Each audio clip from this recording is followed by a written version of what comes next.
Dear students, আজি আমি দ্বাদশ অধ্যায় চেপ্টার 12 আরম্ভ করিম বৃত্তীয় সম্বন্ধীয় কালি বৃত্তর কালি আমি জানো পাই আর স্কয়ার পাই আমি জানো পাই এটা অপরিমেয় সংখ্যা ইরেশনাল নাম্বার আর পাই আর স্কয়ার আর মিন্স ব্যাসার্ধ বৃত্তটার ব্যাসার্ধ সেইদৰে পৰিধি হয় টুৱাইস পাই আৰ পৰিধি আমি বৃত্তৰ পৰিধি জানো টুৱাইস পাই আৰ এইবিলাক আমি আগৰ পৰা পাই আহিছো সৰু ক্লাছৰ পৰাই গতিকে মই আজি ডাইৰেক্ট অনুশীলনী আৰম্ভ কৰিও দিও অনুশীলনী 12.1 ফাৰ্স্ট প্ৰবলেমটো দিয়া কি আছে অনুশীলনী 12.1 ত প্ৰথমতে কি দিয়া আছে অন্য ধৰণে দিয়া নাথাকিলে pi equal to 22/7 লোৱা এটো টেক্সট বুকত দিয়া আছে এনসিইআৰটি বুকত এতিয়া কি কৈছে কাহিনী মতে দুটা বৃত্তৰ ব্যাসাৰ্ধ যথাক্ৰমে 19 সেন্টিমিটাৰ আৰু 9 সেন্টিমিটাৰ দুটা বৃত্ত আছে ইহতৰ ব্যাসাৰ্ধ কিমান 19 সেন্টিমিটাৰ আৰু 9 সেন্টিমিটাৰ এটা বৃত্তৰ ব্যাসাৰ্ধ নিৰ্ণয় কৰা যাৰ পৰিধি বৃত্ত দুটাৰ পৰিধিৰ সমষ্টিৰ সমান অতি ইজি কথা কৈছে দুটা বৃত্ত আছে এটা বৃত্তৰ ব্যাসাৰ্ধ 19 সেন্টিমিটাৰ আৰু এটা 9 সেন্টিমিটাৰ সেই বৃত্ত দুটা আমাৰ ইয়া দুটাৰ আমি পৰিধি বাই কৰিব পাৰিম আৰু এটা ডাঙৰ বৃত্ত আছে যেটো বৃত্তৰ পৰিধি সেই বৃত্ত ডাঙৰ বৃত্তটো আমাৰ ব্যাসাৰ্ধ উলিয়াব লাগে যেটো বৃত্তৰ পৰিধি এই বৃত্ত দুটাৰ পৰিধিৰ সমষ্টিৰ সমান আমি প্ৰথমতে দুটা বৃত্ত আঁকি ললো এটা বৃত্তৰ ব্যাসাৰ্ধ হৈছে ধৰি লোৱা হল r1 যাৰ ব্যাসাৰ্ধ 19 সেন্টিমিটাৰ আৰু এটা ব্যাসাৰ্ধ r2 আমি 9 সেন্টিমিটাৰ ধৰি লৈছো এই বৃত্ত দুটাৰ আমি পৰিধি পাই যাম এতিয়া ধৰি লও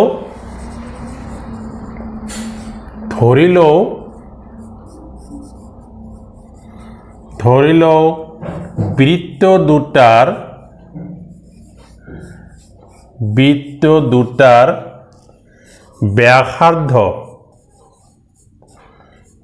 ব্যাসাৰ্ধ ক্ৰমে r1 equal to 19 সেন্টিমিটাৰ আৰু r2 equal to 9 সেন্টিমিটাৰ এই দুটা আমি ধৰি ললো এটা 9 r1 আৰু এটা r2 ধৰি ললো অতএব পৰিধি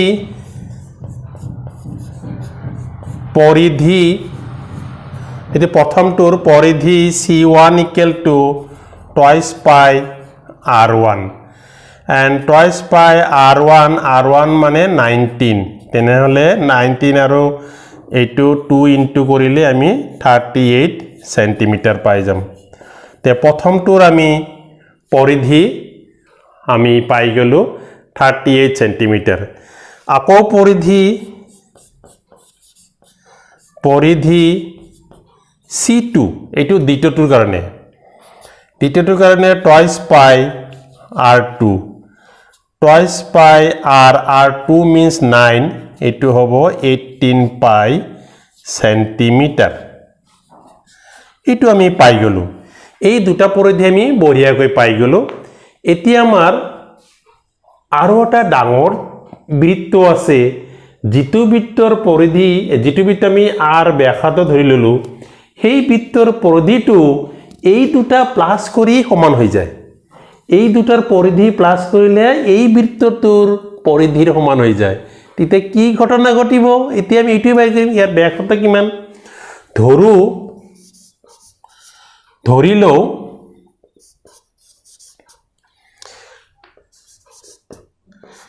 ধৰি লও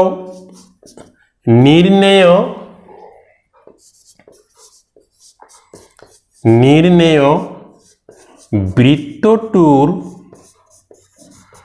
ব্যাসাৰ্ধ equal to r সেন্টিমিটাৰ আমি ধৰি ললো আমি নিৰ্ণয় বৃত্তটোৰ ব্যাসাৰ্ধ r সেন্টিমিটাৰ ধৰি ললো গতিকে ইয়াৰ পৰিধি কি হ'ব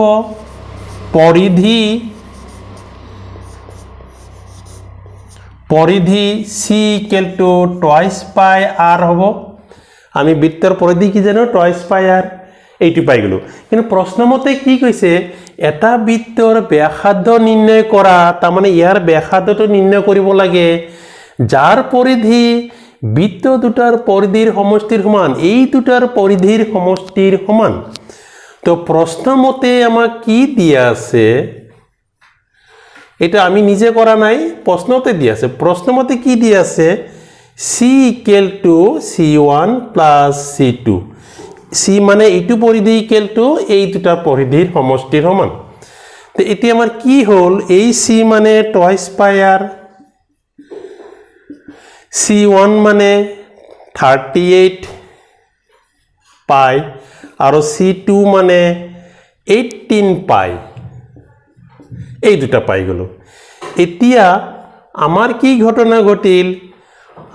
twice pi r 38 আৰু এইটো প্লাস কৰিব পাৰি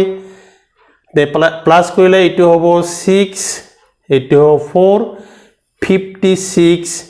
pi পাই গলো 56 pi এতিয়া ইয়াতো পাই r equal to কি হ'ব তেনেহলে 56 pi by twice pi এই pi pi আমাৰ পিনে চাই আছে আমি দিলু ক্যান্সেল কৰি এতিয়া আমাৰ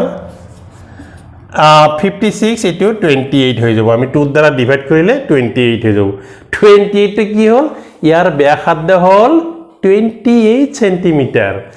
এতিয়া কোনোবাই কি কৰিব পাৰে ইয়াতে আমাৰ পাইৰ মানটো আছে 22/7 ইয়াত বহুব পাৰে ইয়াতো বহুব পাৰে বহুব পাৰা এনে নিচে মিছি কষ্ট হৈ যাব কষ্ট কৰাৰ দৰকাৰ নাই ব্ৰেনত প্ৰেছাৰ পৰিব যাতে ব্ৰেনত যাতে প্ৰেছাৰ নপৰে হেতু কাৰণে আমি সুৰক্ষা ব্যৱস্থা কটকটে কৰিছো যাতে আমাৰ কোনো ধৰণৰ প্ৰবলেম নাহে আমি ইজিলি যাতে সলভ কৰিব পাৰো অতএব নিৰ্ণয় ব্যাসাৰ্ধ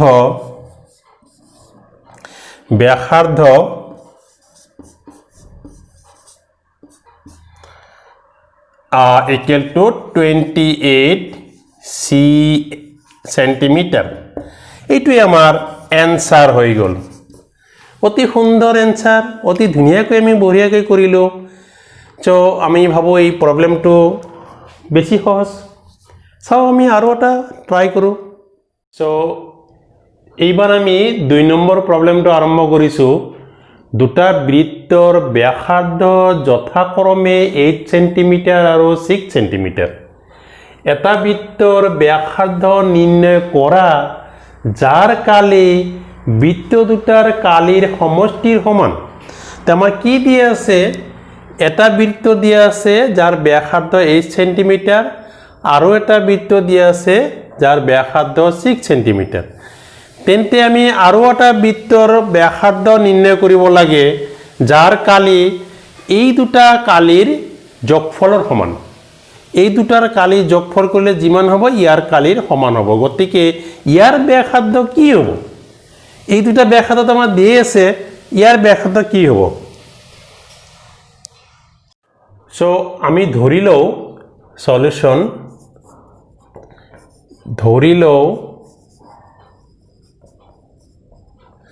বৃত্ত দুটাৰ ব্যাসাৰ্ধ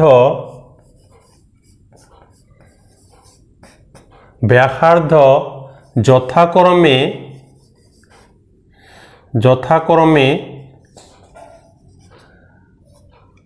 r1 equal to 8 সেন্টিমিটাৰ আৰু r2 equal to 6 সেন্টিমিটাৰ আৰু কালি দুটা হল a1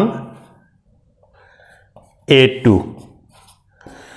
এই বৃত্ত দুটাৰ ব্যাসাৰ্ধ r1 ধৰি লওঁ বৃত্তটোৰ ব্যাসাৰ্ধ যথাক্ৰমে R1 equal to 8 cm আৰু R2 equal to 6 cm আৰু কালি দুটা হ'ল A1 A2 এটা হ'ল A1 আৰু এটা A2 অতএব আমি A1 কি পাম পাই R1 স্কয়াৰ আৰু পাই R ৰ ভ্যালু আমি কি জানো 8 স্কয়াৰ R1 ৰ ভ্যালু 8 স্কয়াৰ তাৰ মানে আমাৰ কি হবে 64 পাই সেন্টিমিটাৰ স্কয়াৰ আৰু A2 ইকুয়াল টু আমি কি পাম দ্বিতীয়টোৰ কালি হ'ব পাই R2 স্কয়ার পাই R2 মানে 6 স্কয়ার গতিকে আমি কি পাম 36 পাই সেন্টিমিটার স্কয়ার এই দুটো আমি পাই গলো এতিয়া আমার মেইন লাগে ইয়ার ব্যাসার্ধ কিমান যেটো আমি নতুন বৃত্ত বনাম ইয়ার ব্যাসার্ধ কিমান হ'ব যার কালি এই দুটা কালির সমষ্টির সমান এই দুটা কালি যোগ কৰি যেটো পাম ইয়াৰ কালিৰ সমান হ'ব ধৰি লও নিৰ্ণয় বৃত্তৰ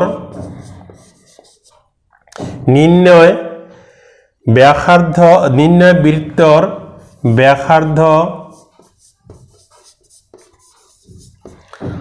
R আৰু কালি A ধৰি লও নিৰ্ণয় বৃত্তৰ ব্যাসাৰ্ধ R আৰু কালি A অতএব A ইকুয়াল টু আমি কি পাম পাই R স্কয়ার কারণ আমার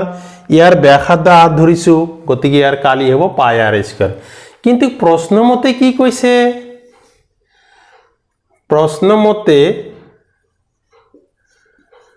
প্রশ্নমতে আমি কি জানো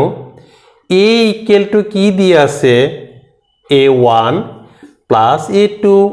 ইয়ার কালি এই বৃত্তটোৰ কালি কি এই দুটা কালি যোগ কৰি সমান হ'ব কতে A মানে আমি কি জানো পাই R স্কয়ার আৰু A1 মানে আমি কি পাইছিলো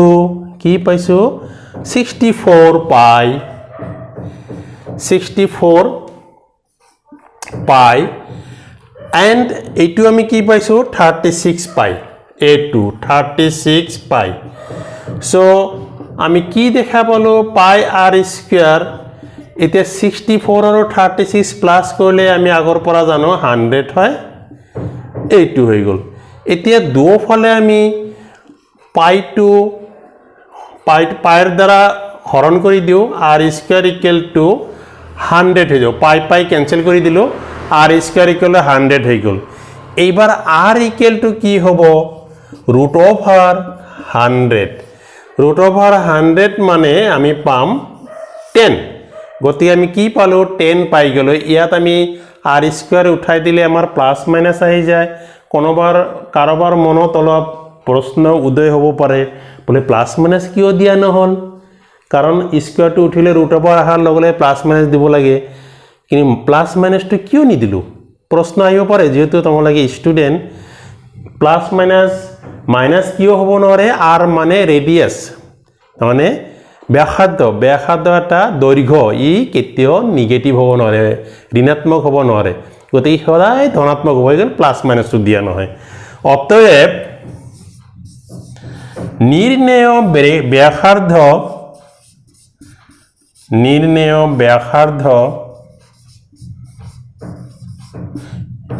ব্যাসার্ধ ইকুয়াল টু আমি কি পালো 10 সেন্টিমিটার আৰু এইটোই আমাৰ বঢ়িয়া আনসাৰ হৈ গল এইবাৰ আমি 4 নম্বৰ প্ৰশ্নটো আৰম্ভ কৰিম এখন গাড়ীৰ চকাবোৰৰ প্ৰত্যেকৰে ব্যাস 80 সেন্টিমিটাৰ যেতিয়া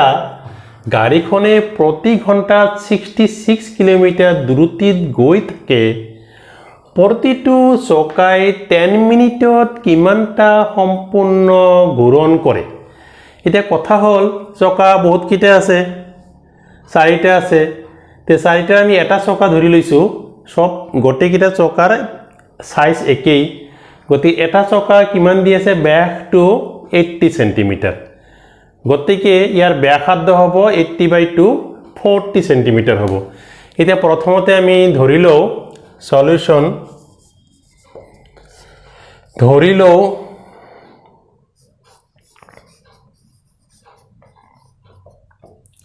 চকাটোৰ এটা চকা ধৰি লওঁ, চকাটোৰ ব্যাস ডি ইকুৱেল টু 80 সেন্টিমিটাৰ। আমি ব্যাসটো ডায়মিটাৰ ডি ধৰি ললোঁ 80 সেন্টিমিটাৰ। অতএব ব্যাসাৰ্ধ হ'ব আমাৰ, ব্যাসাৰ্ধ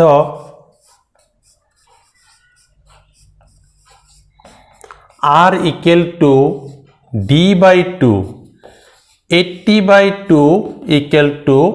40 সেন্টিমিটাৰ, 40 সেন্টিমিটাৰ হ'ব।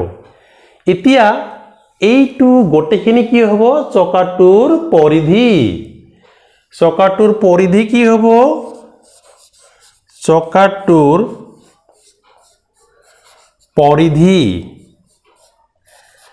পৰিধি হ'ব twice পাই r, 2 পাই r মানে কি আছিল 40, এইটো হ'ব 80 পাই সেন্টিমিটার,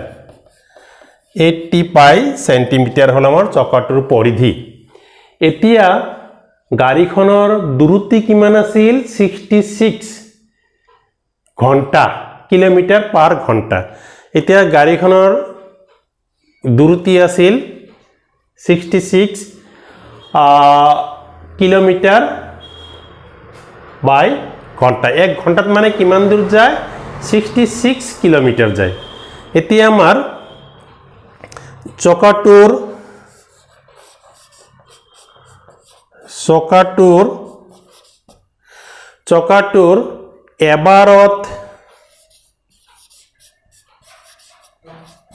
এবাৰত ঘূৰণ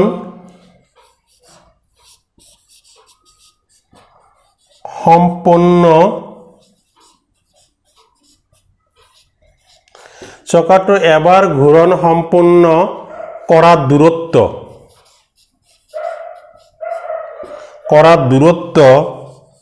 দূৰত্বটো আমি কি পাম, চকাটো এবাৰ ঘূৰোতে কিমান দূৰ যাব, দূৰত্ব হ'ব 80 পাই সেন্টিমিটাৰ। আগতে মই পাইৰ ভ্যালুটো বহাই নিদিওঁ, পিছলৈ বহাই দিম, 80 পাই সেন্টিমিটাৰ। তাৰমানে চকাটো এবাৰ ঘূৰোতে এইটো যদি আমি কাটি এটা ৰিঙৰ নিচিনা বনাই দিওঁ, তেনেহ'লে এনেকুৱা হৈ যাব, ই এবাৰতে কিমান যাব, 80 পাই দূৰত্ব যাব, 80 পাই সেন্টিমিটাৰ দূৰত্ব যাব। আমি ধৰি লওঁ এইটো এটা তাৰ ধৰি লওঁ, তাৰডাল যদি কাটি দি সিধা কৰি লওঁ, তেনেহ'লে ইয়াৰ ইমান হ'ব। তাৰমানে এবাৰ ঘূৰোতে কিমান দূৰ যাব, এনেকৈ ৰটেশ্যন কৰোঁতে ই 80 পাই সেন্টিমিটাৰ দূৰত যাব চকাটোৱে, এইটো আমি গম পালোঁ। এতিয়া গাড়ীখনৰ দূৰত্ব কিমান আছে, গাড়ীখনৰ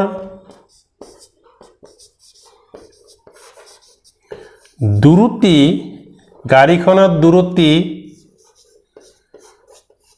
স্পীড কিমান আছে, 66 কিলোমিটাৰ পাৰ ঘন্টা, তাৰমানে কিলোমিটাৰ পাৰ আওয়াৰ। এতিয়া প্ৰবলেম হল, আমাৰ প্ৰশ্নটো কিহত দিছে, 10 মিনিটত দিছে, আৰু এইটো দিছে সেন্টিমিটাৰত। তাৰে এটা জেং লাগি গ'ল, গোটেইকেইটা একক যদি একেই দিলহেঁতেন আমাৰ কোনো টেনশ্যন নাই, ডাইৰেক্ট আমি অপাৰেশ্যন আৰম্ভ কৰিব পাৰিলোঁ। কিন্তু ইয়াত আমাৰ অলপমান চেঞ্জ কৰিব লাগিব। কাৰণ কি চেঞ্জ কৰিব লাগিব, এই কিলোমিটাৰটো আমি সেন্টিমিটাৰত ল'ব লাগিব আৰু ঘণ্টাটো আমি মিনিটত ল'ব লাগিব। কাৰণ এইটো কি কৈছে, 10 মিনিটত কিমানটা সম্পূৰ্ণ ঘূৰণ কৰে, 10 মিনিটৰ কথা কৈছে। এই ঘণ্টাটো আমি মিনিটত লৈ যাম আৰু কিলোমিটাৰটো আমি কি কৰিম, আমি সেন্টিমিটাৰত লৈ যাম। এতিয়া আমি যদি এইটো যদি আমি গোটেইখিনি হেৰি কৰোঁ, কনভাৰ্ট কৰোঁ, আমাৰ 1000 মিটাৰ ইকুৱেল টু 1 কিলোমিটাৰ হয় গতিকে আমি ইয়াত 1000 দি দিলোঁ আকৌ মিটাৰটোক যদি আমি সেন্টিমিটাৰ লওঁ আৰু এটা 100 দিব লাগিব 1 মিটাৰ ইকুৱেল টু 100 সেন্টিমিটাৰ গতিকে আমি গোটেইখিনি এইটো কনভাৰ্ট কৰি দিলোঁ তাৰমানে কেইটা জিৰ' আহিল ইয়াত 3টা আৰু 2টা জিৰ' আহি গ'ল আৰু ঘণ্টাটো যদি মিনিটত লৈ যাওঁ 60 মিনিট লিখিব লাগিব গতিকে আমি এই ঘণ্টাটোক 1 ঘণ্টা মানে 60 মিনিট এতিয়া আমাৰ এই এটা জিৰ' কাটি দিওঁ আৰু ইয়াৰ পৰা আমি 6 কাটো 11 হৈ যাব তেতিয়া আমি কি পাম 11 আৰু কেইটা জিৰ' পাম 4টা জিৰ' পাম 0 সেন্টিমিটাৰ এইটো আমাৰ কি হ'ল গাড়ীখনৰ দূৰত্ব হ'ল 11 আৰু 4টা জিৰ' সেন্টিমিটাৰ ইমান আমি পাই গ'লো গাড়ীখনৰ দূৰত্ব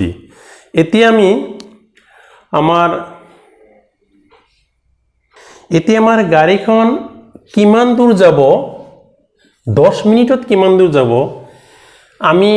এইটো পালো গাড়ীখনৰ দূৰত্ব মানে আমি s ধৰিব পাৰো এইটো s ধৰি ললো স্পিড এতিয়া আমাৰ গাড়ীখনে 10 মিনিটত কিমান দূৰ যাব এইটো আমাৰ হেৰি লও আমি জানো speed equal to distance by time জানো এইটো আমি ফৰ্মুলা জানো তা দূৰত্ব স্পিড দূৰত্ব ইকুৱেল টু দূৰত্ব বাই সময় এইটো জানো তে এতিয়া আমাৰ ডিসটেন্স ইকুৱেল কি হ'ব s ইনটু t তাৰ মানে দূৰত্ব ইনটু সময় তাৰ মানে আমাৰ কি হ'ব দূৰত্ব ইকুৱেল টু দূৰত্ব ইনটু সময় এতিয়া আমাৰ দূৰত্ব আমি কি পাইছিলো এটো পাই গৈছো গতে এইটো আমি মনে মনে বঢ়িয়াকৈ বহাই দিও আমাৰ জি আছে দেখা যাব আৰু সময় কিমান আছিল 10 মিনিটস এইটো আমি পাই গলো গটে কিটা জয়েন কৰিলে আমি কিমান এটা জিৰ' অকল বেছি হৈ যাব 4টা আছিল আৰু এটা জিৰ' আহি গল এইটো কিমান হ'ল দূৰত্ব ইমান সেন্টিমিটাৰ হৈ গল এইটো আমি পাই গলো তে দূৰত্ব হ'ব কি 10 মিনিটত গাড়ীখন কিমান দূৰত্ব যাব ইমান দূৰত্ব যাব তেনেহলে কিমান বাৰ ঘূৰিব এইটো আমাৰ লাগে নিৰ্ণয় ঘূৰ্ণন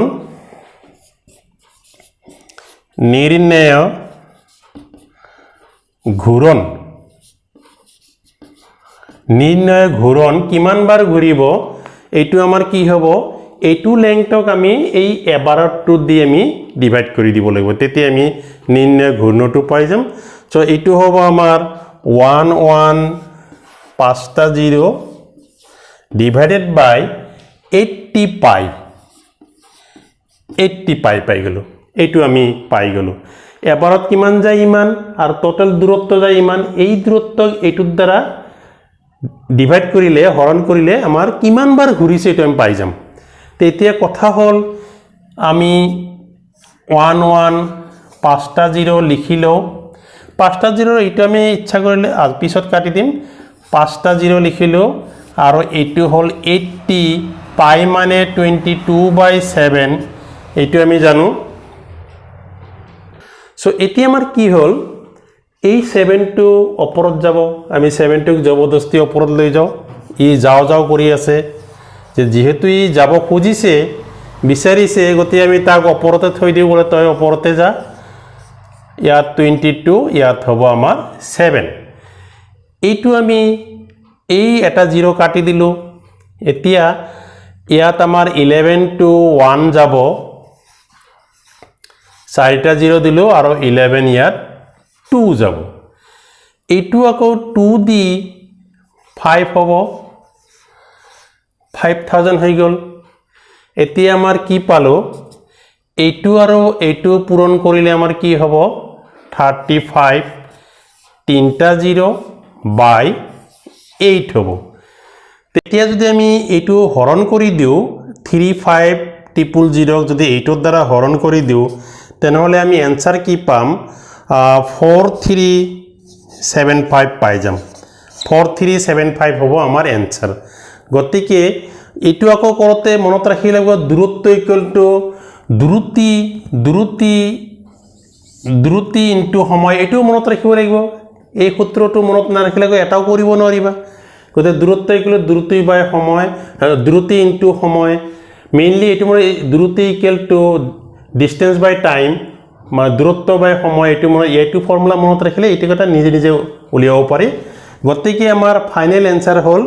এইটো 4375 হ'ল আমাৰ ফাইনেল এনসাৰ গতিকে এইটো আমাৰ এনসাৰ হৈ গ'ল সো আশা কৰোঁ বঢ়িয়াকৈ বুজি পাইছা আমাৰ ইয়াত কি দিছোঁ আমি দূৰত্ব ইকুৱেল টু 11 আৰু 4টা 0 দিছোঁ সেন্টিমিটাৰ বাই মিনিট হ'ব কাৰণ দূৰত্ব মানে ডিষ্টেন্স বাই টাইম গতিকে এইটো হ'ব s equal to centimetre by minute গতিকে এই ধৰণে মনত ৰাখিবা গোটেইখিনি প্ৰবলেম ইয়াত দূৰত্ব ইকুৱেল টু দূৰত্ব ইনটু সময়